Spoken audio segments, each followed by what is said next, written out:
ఇగో చూడండి, కౌశిక్తో greater damage, భారీ damage, మామూలు డ్యామేజ్ కాదు, గుర్తుపెట్టుకోండి, భారీ డ్యామేజ్ జరిగింది. సో ఇక్కడ చాలా క్లియర్గా చూడండి, గాంధీపై సెట్లర్ల కామెంట్తో బీఆర్ఎస్ నేతల అసంతృప్తి, ఆ వ్యాఖ్యలపై నారాజైన సిటీ ఎమ్మెల్యేలు, జేహెచ్ఎంసీ ఎన్నికల్లో ప్రభావం చూపుతుందనేటువంటి భయం, ఎలక్షన్స్లో ఓడితే జవాబుదారీ చేయొద్దనేటువంటి అభిప్రాయం.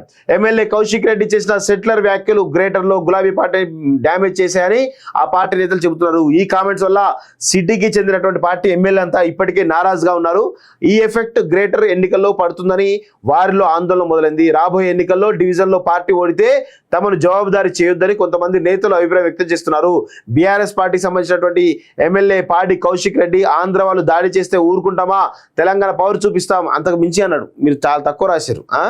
ఈ వ్యాఖ్యలతో పార్టీ నేతలంతా అసంతృప్తిలో అయిన హైదరాబాద్లో సెట్లర్స్ ప్రభావం ఎక్కువగా ఉండడంతో గ్రేటర్ ఎమ్మెల్యేలంతా దీనిపై నారాజుగా ఉన్నారు. వ్యక్తిగతంగా దూషణలు చేసినా ఎవరు రియాక్ట్ అయ్యేవారు కాదని, ఆంధ్ర తెలంగాణ అని వ్యాఖ్యానించడం మాత్రం పార్టీకి డ్యామేజ్ అని పలువురు అభిప్రాయపడుతున్నారు. గ్రేటర్ ఎన్నికల్లో ఈ ఎఫెక్ట్ ఉంటుందని క్యాడర్ సైతం పేర్కొంటున్నారు. అధిష్టానంతో షేర్ చేసుకునేటువంటి పరిస్థితి లేదు, ఎందుకంటే వాళ్ళు టైం ఇయ్యరు, జవాబుదారీ చేయొద్దనే అభిప్రాయం అంటూ చూస్తారు. సో ఖచ్చితంగా జవాబుదారీతనం చేయొద్దు మమ్మల్ని అని చెప్పేసి ఆల్రెడీ ఎమ్మెల్యేలు జేహెచ్ఎంసీ ఎన్నికల్లో చెతికిల పడినటువంటి విషయం గుర్తు. అంటే బీఆర్ఎస్ పార్టీ సంబంధించినటువంటి ఎమ్మెల్యేలు ఆల్రెడీ వాళ్ళు ఒక్క సీట్లు కూడా గెలిచేట పరిస్థితి, ఎందుకంటే కౌశిక్ రెడ్డి చేసిన డ్యామేజ్ అంతా ఇంత కాదు.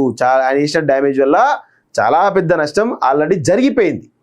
సో అందుకే కౌశిక్ రెడ్డి వల్ల బీఆర్ఎస్ పార్టీకి అతిపెద్ద డ్యామేజ్ రేపు రాబోయే రోజుల్లో మనం చూడబోతున్నాం.